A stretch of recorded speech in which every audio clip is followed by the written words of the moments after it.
इस कार्यक्रम के प्रायोजक हैं श्री निहाल चंद्र जी जैन, श्रीमती अचरज कुमारी जैन, श्री घेवर चंद्र जी जैन, श्रीमती कल्पना देवी जैन, श्रीमती सुनीता जैन, श्री विनय जैन, श्रीमती पूर्वी जैन, जयपुर, राजस्थान। जहां कुंद कुंदाचार्य मिल गए हैं, समझ लीजिए वहां दिगंबर जैन परंपरा की बात शुरू हो गई है। ये ऑटोमेटिक ही है, ये अपने आप ही सहज ही इस बात को समझ लेना चाहिए। सहज ही ये बात स्पष्ट हो जाती है कि कुंद कुंदाचार्य देव माने दिगंबर आमनाए वाले। आप देखिए, दादा कभी ऐसी बात भी कहते हैं कि कुंद कुंदाचार्य देव का नाम प्रत्येक दिगंबर प्रतिमा पर मिलता है। जो प्रशस्ति लिखी जाती है, हर प्रशस्ति पर आपको नाम मिलेगा। आप सोचिए, भगवान महावीर स्वामी की कितनी प्रतिमाएं होंगी मंदिर में।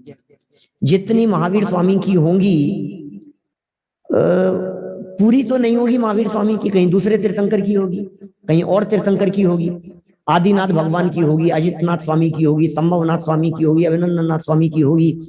तो ऑन एन एवरेज जिन मंदिरों के अंदर यदि दिगंबर प्रतिमाओं की बात करें तो 24वां भाग, 1/24वां हिस्सा एक तीर्थंकर की प्रतिमा के लिए मिलेगा। एवरेज की बात कर रहे हैं अपन, किसी की ज्यादा हुई, जैसे पार्श्वनाथ भगवान की ज्यादा मिलेगी, महावीर भगवान की ज्यादा मिलेगी, तो अजितनाथ की कम मिलेगी। लेकिन जितनी दिगंबर प्रतिमाएं हैं पूरे हिंदुस्तान के दिगंबर जैन मंदिरों में, सबकी संख्या का टोटल लगाओ और 24 तीर्थंकरों में एवरेज निकालो तो 1/24 हिस्सा आएगा ना सबका। माने जो महावीर भगवान की प्रतिमा होगी उस पर आदिनाथ भगवान का नाम नहीं होगा, जो शांतिनाथ भगवान की प्रतिमा होगी उस पर पार्श्वनाथ भगवान का नाम नहीं होगा। लेकिन कुंद कुंदाचार्य देव वे हैं जिनका नाम महावीर भगवान की प्रतिमा पर भी है, आदिनाथ भगवान की प्रतिमा पर भी है, अजितनाथ भगवान की प्रतिमा पर भी है, संभवनाथ भगवान की प्रतिमा पर भी है। माने 24 तीर्थंकरों की प्रतिमाओं के ऊपर कुंद कुंदाचार्य देव तो विराजमान मिलेंगे ही मिलेंगे। ऐसा क्या दिया कुंद कुंदाचार्य देव ने हमारे को? ये क्या व्यक्तित्व थे कुंद कुंदाचार्य देव, जो एक छत्र राज कर रहे हैं पूरी दिगंबर जैन परंपरा के ऊपर। कि कुछ अद्भुत बातें हैं इनके द्वारा कही गई, इनके द्वारा प्रारूपित की गई, इनके द्वारा उद्घाटित की गई, जिनको ये जीव यदि आत्मसात करे तो निश्चित ही इसका कल्याण हो सकता है। देखिए 430 पृष्ठ पर ही जहां चर्चा चल रही है, दिगंबर जैन संप्रदाय में भगवान कुंद कुंद स्वामी का आसन बहुत ऊंचा माना है। जैन मंदिरों में प्रतिदिन उपरोक्त श्लोक को दोहराकर भक्तजन उनकी गिनती गौतम स्वामी के बाद करते हैं। सचमुच दिगंबर संप्रदाय का मूल आधार इन आचार्य प्रवर के महान व्यक्तित्व में स्थित है। यदि कुंद कुंद आचार्य नहीं होते क्या, तो शायद दिगंबर संप्रदाय भी इतना उन्नतशील ना होता। होएंगे ना होएंगे मुनिंद्र कुंद कुंद से।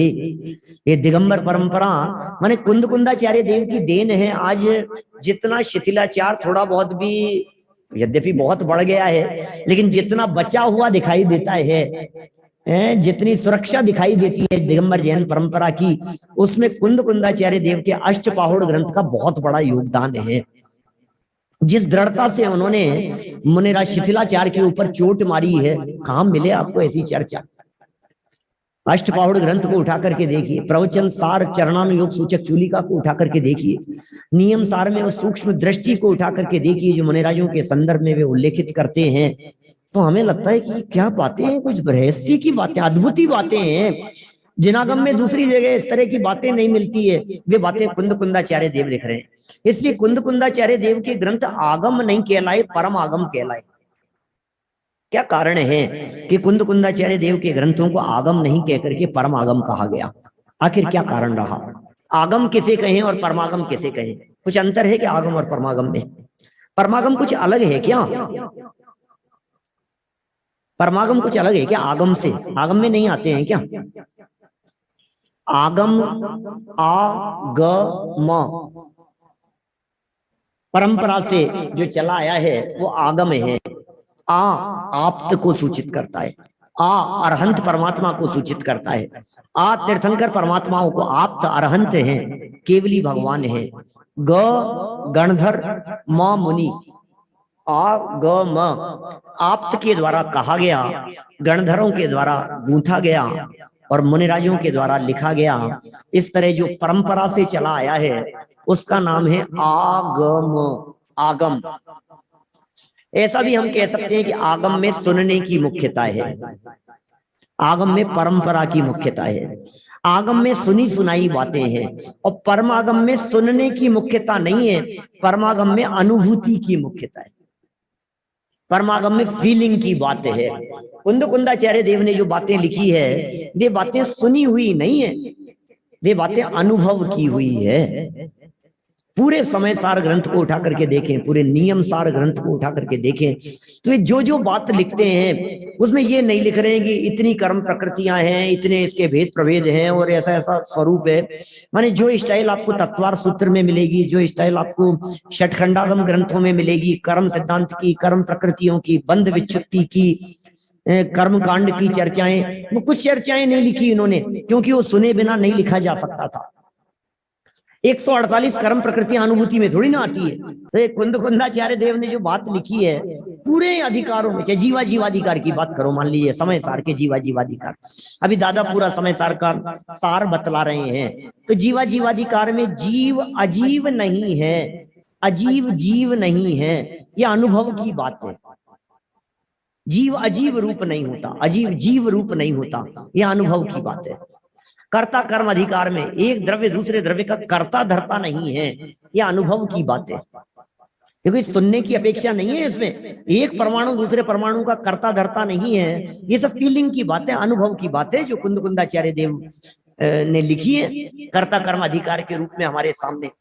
नहीं, सुनने से नहीं जोड़ेंगे, नहीं कह रहे, सुनकर अनुभव की मुख्यता से आपने यदि ध्यान दिया हो तो पूरा पुराना भी रिवर्स करके सुन सकते हैं जो अभी तक मैंने बोला है। अनुभव की मुख्यता, अन्य का निषेध नहीं है, उसका तो निषेध तो कैसे हो सकता है, निषेध करेंगे तो फिर आगम परंपरा से बाहर हो जाएंगे।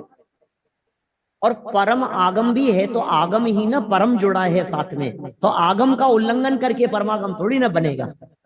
परम माने उत्कृष्ट, आगम तो है ही। हाँ, अनुभव की प्रधानता है, बिल्कुल। तो अनुभव की प्रधानता से बातें इसी तरह की है। सच में यदि पुण्य पाप अधिकार को हम उठा करके देखते हैं और किसी व्यक्ति को पुण्य पाप प्रकृतियों को तलाशना हो कि पुण्य पाप के बारे में कहाँ मिलेगा, पुण्य पाप कर्मों के बारे में कहाँ मिलेगा, यदि तलाशना हो और किसी ने कहा कि एक चैप्टर कुंद कुंदाचार्य देव ने समय सार में लिखा है, बोले तुम्हें कुछ नहीं मिलेगा पुण्य पाप कर्मों के बारे में, तो बोले पूरा चैप्टर लिख दिया, क्या लिखा होगा उसमें पुण्य पाप के बारे में? बोले अनुभव की बात लिखी है। बोले क्या? कि जैसा पाप वैसा पुण्य, पुण्य और पाप दोनों समान हैं। क्या अनुभव किया उन्होंने? जैसे अशुभ भाव आकुलता के जनक हैं, उसी तरह से शुभ भाव भी आकुलता उत्पन्न करने वाले हैं। यह अनुभव की बात थी, ये उनके ग्रंथों में मिलती है। इसी तरह से आश्रव की चर्चा की उन्होंने, तो इसी तरह की बात बतलाई कि आत्मा में आश्रव नहीं है, ज्ञानी आश्रमों के बीच में भी आश्रमों से भिन्न दिखाई देता है। चाहे वो संवर की चर्चा हो तो भेद विज्ञान की बातें, निर्जरा की चर्चा हो तो इसी तरह की बात। ज्ञानवंत को भोग निर्जरा हेतु है, ज्ञानी जीव भोग के बीच में रहता हुआ भी उसके निर्जरा चल रही है, शुद्धोपयोग चल रहा है। ये सब अनुभूति का बल है, उसकी पावर है। इसी तरह से आगे बंध अधिकार में बंध की चर्चा नहीं की, बंध के कारण रागादिक को पकड़ा, विभाव भावों को पकड़ा। मोक्ष में भी मोक्ष की चर्चा मात्र को भी विकल्प कहकर के उसका निषेध किया। ये सारी बातें उन्होंने जो परमागमों के अंदर लिखी है, उनको कहीं ना कहीं आत्मानुभूति कैसे प्रकट हो और अनुभव से निकली हुई बातें हैं। यद्यपि वे बार बार में कहते चले जाते हैं केवली शुद्ध केवली वणिदम, क्या शुद्ध केवली वणिदम, मैं नहीं कह रहा हूं, केवलियों ने कही है। इस तरह से वे परंपरा की भी सिद्धि करते जाते हैं, बार बार में वे बोलते जाते हैं। जहां बंद अधिकार के अंदर तो उन्होंने बहुत जगह पर प्रयोग किया इस तरह का, जबकि बातें सामान्य सी कहनी थी, हमारे निज आयु क्षय से मरण हो, इस तरह की बातें कहनी थी। और फिर भी वे बार बार में कहते रहते हैं जिनेंद्र भगवान ने कही, ये बात जिनवर ने कही, ये बात जिनवर ने कही, जिनवरेंद्रों ने कही। मेरे कहने से मत मानो, भगवान की तो मानो आप। और सच बात तो यह है कि हम न तो कुंद कुंदाचार्य देव के आध्यात्म ग्रंथों के रहस्यों को जानते हैं और न ही कर्म सिद्धांतों की बातों पर भरोसा करते हैं। दोनों ही बातों को हम नहीं पकड़ पा रहे हैं। यदि थोड़ा बहुत भी जिनागम की इन बातों को पकड़ा होता तो हमारे जीवन में निराकुलता रहे बिना नहीं। सहज ही निराकुलता हो जाती। यदि अध्यात्म की दृष्टि से देखते तो आत्मा में तो कुछ सुधार बिगाड़ होता नहीं है, ये तो अध्यात्म की बात हो गई। लेकिन कर्म के उदय की दृष्टि से भी यदि विचार किया जाए तो भी स्वयं कृतम कर्म, ये तो अपने ही किए हुए हैं। ये तो कुंद कुंदाचार्य देव और उनके टीकाकार लिख रहे हैं, अमृत चंद्र स्वामी, बिल्कुल स्पष्ट शब्दों में कि भाई तेरे ही कर्म का उदय, तेरे ही आयु कर्म है, तेरा ही शुभ अशुभ कर्म है, तेरा ही पुण्य पाप कर्म का उदय है, तेरा ही इस तरह का कर्म का उदय जिसकी वजह से तेरे साथ में इस तरह की जीवित मरणोपग्रहास्य, ये सारी जो चर्चाएं लिखी, जीवन मरण सुख दुख लाभ हानि, जिस जीव को जो हो रहा है वो अपने अपने कर्मों के उदय की निमित्त से हो रहा है। तो कुछ बातें इस तरह की कही, और ये सारी बातें अध्यात्म की कहते कहते वे कहते हैं कि जो इन अध्यात्म की बातों से दूर होते चले गए साधक साधना करने वाले भी, उनके जीवन में किस तरह की विकृतियां आ गई है, और जो आत्म आराधना को छोड़ करके शरीर आदि के अंदर उलझ करके रह गए, कदम कदम पे वे लिखते हैं वे तो निगोद के पात्र हैं, निगोद में जाएंगे। कहाँ शिथिलाचार दिखाई देता है, वो सब कुंद कुंदाचार्य देव ने 2000 साल पहले जो बातें लिखी थी वे आज भी हमें ऐसी लगती है जैसे प्रासंगिक जैसी लगती है। हमें ऐसा लगता है वर्तमान युग में भी ये कुंद कुंदाचार्य देव की इन गाथाओं का, अष्टपाहुड़ जैसे ग्रंथों का, प्रवचन सार का, समय सार का, इनके प्रचार करने की कितनी ज्यादा जरूरत है। जहां समाज में कहीं कहीं कुछ लोग ये कहते हैं कुंद कुंदाचार्य देव के ग्रंथ ही मत पढ़ो। अरे भाई, कुंद कुंद स्वामी के ग्रंथ नहीं पढ़ेंगे तो आप जान रहे हैं आप क्या करना चाह रहे हैं। कुंद कुंदाचार्य देव का निषेध माने जिन शासन की हत्या, एक 2 पेज का लेख है, वीर सागर जी का लिखा हुआ, अपने डॉक्टर वीर सागर जी का लिखा हुआ 2 पेज का एक लेख है, कुंद कुंदाचार्य देव का निषेध, समय सारादि ग्रंथों का निषेध, इसका मतलब जिन शासन की हत्या कर देने बराबर है। खत्म हो जाएगा जैन शासन, कुछ नहीं बचेगा। इतने विपुल साहित्य की उन्होंने रचना की। देखिए उसी के संदर्भ में आगे लिख रहे हैं, कुछ परिचय दे रहे हैं, माने इतनी उन्नति दिगंबर संप्रदाय की नहीं दिखाई देती।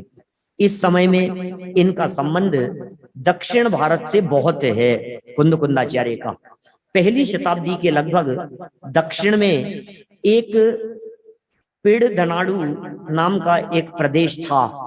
अभी कहां से इनको इंफॉर्मेशन मिली है जो उन्होंने लिखी है, उस प्रदेश में कुरुमरई नाम का एक ग्राम था, उसमें एक करमुंड नाम का धनिक वणिक रहता था।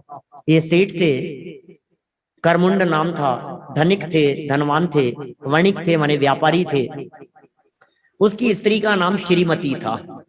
तो ये करमुंड और श्रीमती नाम यहाँ दे रहे हैं। इनके यहाँ एक मती वर्ण नाम का गोपाल माने ग्वाला, गौ चराने के लिए नौकर था। ग्वाला गायें चराया करता था, गरीब था, कम उम्र का होगा, अनपढ़ तो था ही, ग्वाला था। ग्वाला शब्द का प्रयोग ही अनपढ़ लोगों के अर्थ में किया जाता है, ऐसा है ना, गायें चराने वाला गोपाल। एक दिन वे गौ चराने जा रहा था तो अग्नि से सारा जंगल जला हुआ देखा। कुछ एक प्रदेश माने कुछ एक हिस्सा थोड़ा बहुत बीच में हरा भरा दिखाई दिया और कुछ पेड़ भी दिखाई दिए। ऐसा देखकर उसे बड़ा आश्चर्य हुआ, दौड़कर वहां पहुंचा तो एक मुनि के रहने एवं निवास करने का स्थान देखा। रहने माने बैठने का, पेड़ वेड़ में ऐसा कौन सा कोई रहने का स्थान थोड़ी ना होगा। थोड़ी बहुत कुछ जगह वहां देखी उन्होंने, स्थान देखा और आले में आगम ग्रंथ देखे, उनको वह ले आया और उन आगम ग्रंथों को अपने घर में रख लिया। ग्वाला था, चारों तरफ आग से जला हुआ जंगल था और ये बिना जला हुआ हरा भरा बीच में दिखाई दे रहा है। वहां ग्रंथ रखा हुआ है, शास्त्र रखा हुआ है। एकदम ऐसी फीलिंग आती है ना कि शायद इसकी कृपा से शायद ये बच गया होगा। कैसी फीलिंग आएगी, ये शास्त्र रखा हुआ है, महान ग्रंथ है, कोई मैं तो अनपढ़ हूं, पढ़ा लिखा नहीं हूं, लेकिन इसकी कृपा से इसकी सुरक्षा हो गई है। तो वो बहुत विनय पूर्वक, बहुमान पूर्वक उसे अपने घर में ले आया। था तो वहां नौकरी करता था वो तो। फिर देखिए क्या हुआ, सेठ करमुंड के कोई संतान नहीं थी, अतः सेठानी तथा सेठ का चित्त उदास रहता था। एक दिन उनके यहाँ प्रभावशाली दिगंबर मुनि का आहारार्थ आगमन हो गया और उन्होंने भक्ति पूर्वक उनको पड़गाह कर आहार दान दिया। और अमित पुण्य का संचय किया। आहार दान देकर उनको यह निश्चय हो गया कि हमारे अवश्य संतान होगी। भावना हो जाती है, भाव बन जाते हैं इस तरह के, अब कुछ न कुछ योग बना है, कोई पुण्य का संचय हुआ होगा, कोई संतान होगी। ग्वाले मतिवर्ण ने उसी समय जो ग्रंथ उसे जंगल में मिले थे, ग्रंथ मिले थे, ग्रंथों के पृष्ठ मिले थे, ताड़पत्र मिले थे, वो मुनिराज को भेंट किए। इस ज्ञान दान के प्रभाव से उस ग्वाले का ज्ञानावरण कर्म का बंध क्षीण हो गया और वही ग्वाला मरकर इन सेठ सेठानी के पुत्र हुआ और ये ही आगे कुंद कुंद स्वामी होंगे। अब आप सोचिए क्या कथा सुना रहे हैं, क्या बात कह रहे हैं। ये एक सिर्फ ग्रंथ को भेंट किया था, पढ़ना नहीं जानता था, और सिर्फ एक शास्त्र दान के फल में वो महान दिगंबर संत भरत क्षेत्र के महान समर्थ आचार्य कुंद कुंद के रूप में उसने जन्म लिया। वे कुंद कुंदाचार्य देव के रूप में अवतरित हुए और पूरे देश और दुनिया भर में उन्होंने अध्यात्म का डंका बजाया। आप सोच सकते हैं एक ग्रंथ भेंट करना, जो उत्तम भावना पूर्वक भेंट किया, उसके फल में कैसा प्रतिफलित होता है। ये शास्त्र दान की महिमा है भाई साहब। घर घर पहुंचाइए शास्त्र। आपकी यदि भावनाएं बनती हो तो लोगों को पढ़ने के लिए दीजिए, पढ़ाइए, सिखाइए, समझाइए, उन्हें प्रेरित कीजिए, तत्व ज्ञान का प्रचार प्रसार कीजिए। इससे उत्कृष्ट कोई बात नहीं हो सकती है। जिन शासन की प्रभावना में यदि हमारे माध्यम से इतना सा भी कार्य हो गया कि एक ग्रंथ हमें कहीं से प्राप्त हुआ और 2 मिल गए हैं, तो एक हमने किसी और के घर पर किसी योग्य व्यक्ति तक पहुंचा दिया, तो इससे बढ़कर और जिन शासन की सेवा क्या कर सकते हैं। किसी को खाना करा दिया, भोजन करा दिया, और न मालूम क्या क्या आयोजन करा दिए अपन ने, लेकिन ग्रंथ देना, और क्योंकि ग्रंथ ज्ञान दान है, ग्रंथ देना और ज्ञान दान 4 प्रकार के दानों में सर्वश्रेष्ठ दान कहा गया है। उसके पीछे 4 प्रकार के दान हैं, औषध, शास्त्र, अभय, आहारा, 4 दान। इन 4 दानों में ये ज्ञान दान सर्वश्रेष्ठ दान क्यों है? आखिर ऐसा क्या है? 4 हैं, देखो चारों में से एक एक के बारे में देखते रहो जरा, तो तुरंत पता लग जाएगा हमारे को। आहार दान की बात करो, हमने आहार दान दिया, अब जिंदगी भर भोजन थोड़ी ना करेगा, आहार दान दे दिया ना अपन ने। क्या बात कर रहे हो, ऐसा ऐसा कैसे होगा? आहार दान तो अभी खाया और शाम को फिर भूख लग जाएगी, दूसरे दिन फिर आहार ग्रहण करेंगे। इसका मतलब आहार दान यदि किसी व्यक्ति को दिया है तो उसके लिए अधिकतम 24 घंटे, इससे ज्यादा काम नहीं आएगा। औषध दान यदि दिया है अशोक जी, औषध दान दिया तो पर्टिकुलर रोग के लिए दिया, और रोग ठीक हो जाने के बाद में औषध दान किसी काम का नहीं है, खत्म हो गई, काम ही खत्म हो गया उसका, तो औषध दान का काम का नहीं है। अभय दान दिया, अभय दान माने जीवन दान, अभय दान माने मरते को बचाया, बचाने की भावना। बचा तो कौन सकता है दुनिया में, कोई किसी को बचा नहीं सकते हैं। तो चींटी को बचा लिया, अजगर को अभय दान दिया था, उसने आनंद सरा प्रसिद्ध हो गई थी, 3000 वर्ष चक्रवर्ती की पुत्री थी, है ना, तो अभय दान दे दिया। अब वो अजगर को अभय दान दिया तो अजगर मरेगा नहीं ना कभी भी, अमर हो गया ना। अरे क्या बात कर रहे हो, मरेगा तो सही, तो फिर क्या हुआ उसका अभय दान का मतलब? अब ये जो ज्ञान दान है, ये ज्ञान दान क्या चीज है?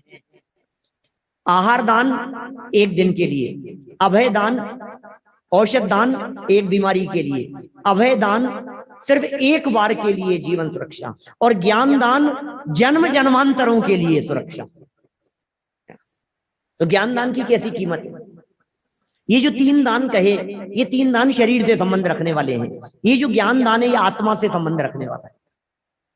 इसलिए 4 प्रकार के दानों में ज्ञान दान सर्वश्रेष्ठ दान है, और ज्ञान दान का फल केवल ज्ञान है, ऐसा समझना चाहिए। केवल ज्ञान की प्राप्ति हो। हमने जन्म मरण से छूटने का उपाय बतला दिया।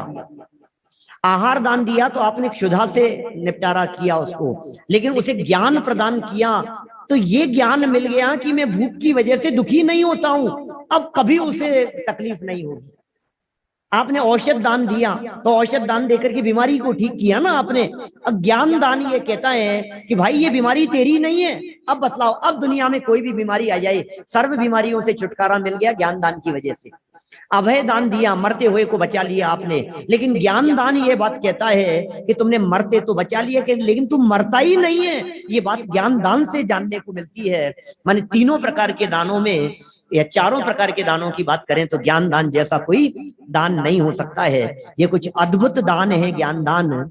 जो जन्म जरा मरण से छुटकारा दिलाने की बात करता है, जो आत्मा को परमात्मा बना देने की बात करता है, जिस ज्ञान दान को प्राप्त कर ये जीव परमात्मा बन जाता है, और जिस ज्ञान दान के फल में ये जीव उत्तम उत्तम पुण्य बांधता है, अपने ज्ञानावर्णी कर्म को क्षीण करता है, और क्षीण ज्ञानावर्णी कर्म के माध्यम से वो जीव अल्पकाल में क्षय उपशम बढ़ते हुए उसे साधन मिलते हैं तत्व ज्ञान के, आराधना के, स्वाध्याय के।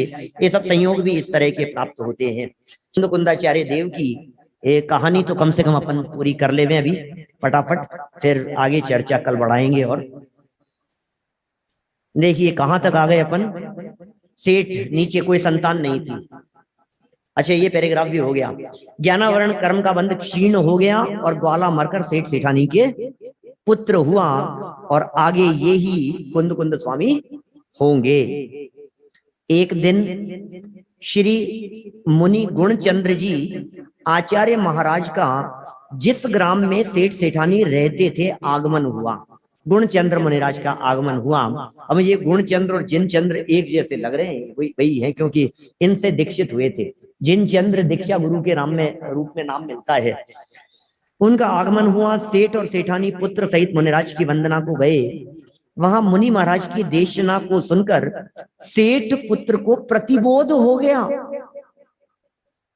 कुछ विशिष्ट ज्ञान की प्राप्ति हुई और वह घर नहीं लौटा।